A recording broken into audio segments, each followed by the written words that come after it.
Darshanbhai પેંડિયા YouTube ચેનલને like share subscribe and comment અવશ્ય કરશો. Thanks for watching. Have a nice day.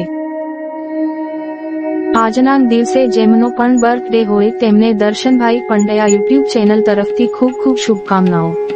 તેમજ આજના દિવસે જેમની પણ મેરેજ એનિવર્સરી હોય તેમને દર્શનભાઈ પંડ્યા યુટ્યુબ ચેનલ તરફથી ખૂબ ખૂબ શુભકામનાઓ પાઠવવામાં